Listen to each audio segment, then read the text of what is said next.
આજે ખેડૂતો છે તેમને બ્લડ ડોનેશન કેમ્પ છે તેનું આયોજન કર્યું છે। મોટી સંખ્યામાં જે ખેડૂતો છે, જે લોકો છે તે બ્લડ ડોનેટ કરવા માટે અત્યારે પહોંચી રહ્યા છે। અન્નદાતામાંથી હવે રક્તદાતા બન્યા છે, એટલે આયોજન કર્યું છે અને અમારે આજ રેકોર્ડ તોડવાનો છે, એટલે સરકારને મેસેજ જાય કે ના, ખેડૂતો કાંઈ પણ કરી શકે છે। અત્યાર સુધી 500ની આજુબાજુ બોટલ એકત્રિત થઈ ગઈ છે અને અમારો ટાર્ગેટ છે 7000ની આજુબાજુ અને બધાનો ઉત્સાહ છે। હજી બપોર પછી તો હજી આથી જાજી પબ્લિક આવશે। બ્લડ ડોનેશન કેમ્પની અંદર અસંખ્ય પબ્લિક, જે યુવા બોડી એ ખુશ મિજાજથી પણ પોતાનું ડોનેશન આપ્યા કરે છે। આ વાડીની કેપેસિટી 2000 પબ્લિકની છે, અથવા ભરચક ભરેલી છે। આખો વિડીયો જોતા પહેલા હજુ પણ અમારી ચેનલને સબસ્ક્રાઇબ નથી કરી તો યુટ્યુબ પર સબસ્ક્રાઇબ કરો અને ફેસબુક અને ઇન્સ્ટાગ્રામ પર ફોલો કરો। મોરબીના જેતપુરમાં ખેડૂતનું ઉપવાસ આંદોલન યથાવત છે।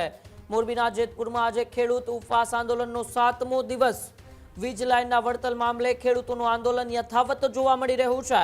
ખેડૂત સમિતિ દ્વારા મેગા રક્તદાન કેમ્પનું પણ આયોજન કરવામાં આવ્યું। સવારથી જ મોટી સંખ્યામાં ખેડૂતો રક્તદાન માટે ઉમટ્યા। સ્ત્રી પુરુષ ખેડૂતોએ ઉત્સાહભેર રક્તદાન કર્યું। હકની લડાઈ સાથે માનવતાનો પણ અનોખો સંદેશ છે તે ખેડૂતો દ્વારા આપવામાં આવ્યો।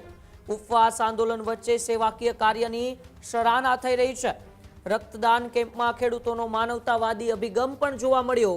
હકની લડાઈ સાથે સેવાના સંકલ્પ સાથે આ રક્તદાન કેમ્પ છે તે યોજવામાં આવ્યો। મોરબીના જેતપુરમાં છેલ્લા 7 દિવસથી ખેડૂતો છે તે ઉપવાસ આંદોલન પર બેઠા છે। અનેક ખેડૂતોની તબિયત પણ લથડી હતી, પરંતુ માનવતાવાદી અભિગમ સાથે આ ખેડૂતોએ આજે મેગા બ્લડ ડોનેશન કેમ્પનું આયોજન કરવામાં આવ્યું હતું।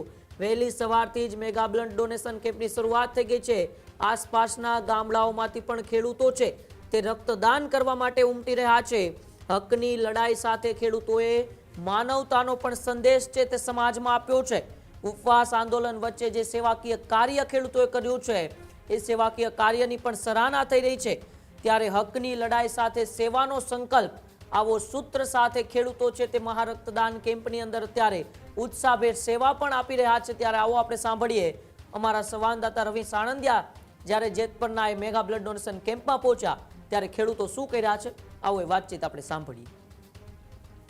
મોરબીના જેતપુર ગામે ઉપવાસ છાવણીની અંદર આજે 7મો દિવસ છે અને 7મા દિવસે જે રીતે આજે ખેડૂતો છે તેમને બ્લડ ડોનેશન કેમ્પ છે તેનું આયોજન કર્યું છે। આ સીધા જ દ્રશ્યો હું તમને દેખાડીશ કે જે પ્રકારે આજરોજ જે ખેડૂતો છે તે અત્યારે જે બ્લડ ડોનેશન કેમ્પ છે તેનું આયોજન કરવામાં આવ્યું છે। આ વિવિધ જગ્યાઓ ઉપર 3 થી 4 જેટલી જગ્યાઓ ઉપર આ પ્રકારે જે આયોજન છે તે આયોજન કરવામાં આવ્યું છે ને મોટી સંખ્યામાં જે ખેડૂતો છે, જે લોકો છે તે બ્લડ ડોનેટ કરવા માટે અત્યારે પહોંચી રહ્યા છે। સાથે સાથે જે રીતે વાત કરવામાં આવે તો જે ખેડૂતો છે તેમની સાથે પણ આપણે ચર્ચા કરીશું અને જે રીતે અત્યારે જે બ્લડ ડોનેશન કેમ્પનું આયોજન કર્યું છે તેને લઈને આપણે પૂછશું, શું કહેશો?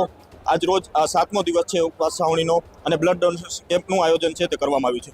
અમે આંદોલન સ્ટાર્ટ કર્યું, પહેલાં પ્રતિક ઉપવાસ કર્યા, પછી આમરણ કર્યા, લોક ડાયરા કર્યા, પછી હવે બ્લડ ડોનેશન કર્યું। કારણ કે આ સરકાર તો જાગે, કારણ કે એને એવું છે કે આ ખેડૂતોનું કાંઈ જોવું નથી, કારણ કે આ અન્નદાતામાંથી હવે રક્તદાતા બન્યા છે, એટલે આયોજન કર્યું છે અને અમારે આજ રેકોર્ડ તોડવાનો છે, એટલે સરકારને મેસેજ જાય કે ના, ખેડૂતો કાંઈ પણ કરી શકે છે। બિલકુલ, તો જે પ્રકારે વાત કરવામાં આવે તો ગઈકાલે સરકારનો ડેલિગેશન છે તે આવ્યું હતું ચર્ચા કરવા માટે, તેને લઈને આપનો શું મંતવ્ય હતો? હવે એ લોકો એમ કહે છે ગાંધીનગર ચાલો, અમારી ઓલરેડી માંગ છે ને એ બધાને અમે કહી દીધેલી છે, કારણ કે હવે તો આખા ઇન્ડિયાને શું માંગ છે ગુજરાતના ખેડૂતોની ખબર પડી ગઈ છે, તો પણ વારંવાર આવે છે ગાંધીનગર ચાલો, ગાંધીનગર ચાલો। અમારો એક જ રિક્વેસ્ટ છે કે તમે પરિપત્ર બહાર પાડી દેજો ખેડૂતોની માંગણી મુજબ, પછી તમે અહીંયા આવો, વેલકમ, અમે રેડી જ છીએ, પણ પરિપત્ર બહાર પાડો, વાતું નહીં, એ તો ખાલી તંત્ર વાતું જ કરે છે। બીજા પણ ખેડૂતો છે તે આપણી સાથે, સાહેબ શું કહેશો? જે પ્રકારે આજરોજ બ્લડ ડોનેશન કેમ્પનું આયોજન કરવામાં આવ્યું છે, એક તરફ ખેડૂતો ઉપવાસ છાવણી કરીને બેઠા છે, આજે 7મો દિવસ છે, સરકાર દ્વારા વાટાઘાટ કરવાનો પ્રયત્ન છે તે કરવામાં આવી રહ્યો છે, ખેડૂતો અડીખમ છે તે જોવા મળી રહ્યા છે। ખેડૂતો જ્યાં સુધી માંગણી એની સંતોષાશે નહીં ત્યાં સુધી ખેડૂતોનું આ આંદોલન ચાલુ જ રહેશે। એટલે મક્કમ છે ખેડૂતો બધા, અને આજે જે બ્લડ ડોનેશન કેમ્પમાં પણ બધા ખેડૂતોનો સાથ સહકાર છે, આજુબાજુના ગામડાનો, અને બધા તમે જુઓ છો બધાનો ઉત્સાહ પણ એવો છે। અને અત્યાર સુધી 500ની આજુબાજુ બોટલ એકત્રિત થઈ ગઈ છે અને અમારો ટાર્ગેટ છે 7000ની આજુબાજુ અને બધાનો ઉત્સાહ છે। હજી બપોર પછી તો હજી આથી જાજી પબ્લિક આવશે। બિલકુલ, તો જે પ્રકારે ખેડૂતોને સમર્થન મળી રહ્યું છે, હવે બ્લડ ડોનેશન કેમ્પ કરવામાં આવી રહ્યો છે, આજુબાજુના ગામ સહિત ગુજરાતભરમાંથી ખેડૂતો આવી રહ્યા છે, શું કહેશો? સાહેબ એવું છે ને, બ્લડ ડોનેશન કેમ્પની અંદર અસંખ્ય પબ્લિક જે યુવા બોડી એ ખુશ મિજાજથી પણ પોતાનું ડોનેશન આપ્યા કરે છે. ના આ આંદોલન એ ગાંધી ચિંધ્યા માર્ગે અહિંસક આંદોલન છે, એના અંદર કોઈ ઉગ્ર સ્વરૂપ લેવામાં પણ ખાતાકીય વહીવટની અંદર અમારી બેનું દીકરી ઉપર જે લાઠીચાર્જ કર્યો એનું અમને ઘણું દુઃખ છે. આ ખેડૂત એક જગતનો તાજ છે. 58% વસ્તી ભારતની એક ખેતી સાથે જોડાયેલી છે. તો જે કંઈ અન્ન કે કણ જે પેદા કરવાનો આ ખેડૂત છે. ના જેતપુરની ધરતી છે, જેતપુરની ધરતીનો હજી કોઈને બહુ અનુભવ નહીં હોય. આ મહારાષ્ટ્રની ભૂમિ છે, અહીં તેને જ કેટલા નવી ક્રાંતિઓ જેતપુરની ધરતી ઉપરથી ઉત્પન્ન થઈ છે. નારી શક્તિની અંદર કોઈ અમાપ છે, એની કોઈ શક્તિનું પ્રમાણ નથી. નારી તું નારાયણી નર રકે તું વીજમાં ને કષ્ટ ભંજન એસી તો હો જાય દંગમાં. જે ગમે ત્યારે જે ધારે ત્યારે નારી એનો નષ્ટ પણ કરી શકે.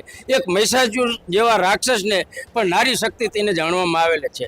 ના આંદોલન અહિંસક માર્ગ ઉપર બિલકુલ અહિંસક, જેને કહેવામાં કોઈ હિંસા નહીં.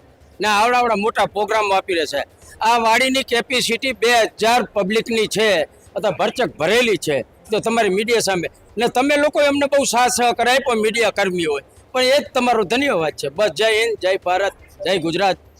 બિલકુલ, તો જે પ્રકારે કહી શકાય કે આજ રોજ જે બ્લડ ડોનેશન કેમ્પનું આયોજન કરવામાં આવ્યું છે તેમાં ખેડૂતો છે તે કહી રહ્યા છે આજુબાજુ સહિત ગુજરાતભરમાંથી આજે બ્લડ ડોનેશન કેમ્પની અંદર ખેડૂતો છે તે હાજર રહેશે અને કહી શકાય કે 7000થી વધારે જે બ્લડ છે તે એકત્રિત કરવાનું નિર્ધાર છે તે અત્યારે ખેડૂતો કર્યો છે. સતત 7મા દિવસે પણ જે આમરણ ઉપવાસ છે તે કરવામાં આવી રહ્યો છે અને સાથે સાથે વિવિધ કાર્યક્રમ છે તે પણ કરવામાં આવી રહ્યા છે. રવિ સાણંદિયા, ન્યૂઝ રૂમ, મોરબી.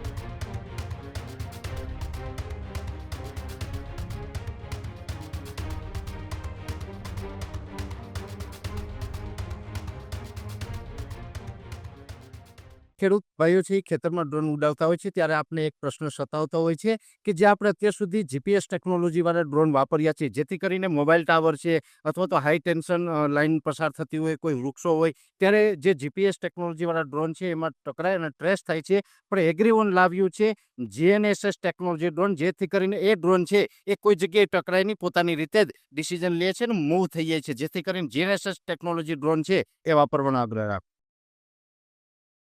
અત્યારે જ ન્યૂઝરૂમ ગુજરાતની યુટ્યુબ ચેનલને સબસ્ક્રાઇબ કરો અને ઇન્સ્ટાગ્રામ અને ફેસબુક પર ફોલો કરો. અપડેટ રહો, સત્યની સાથે રહો.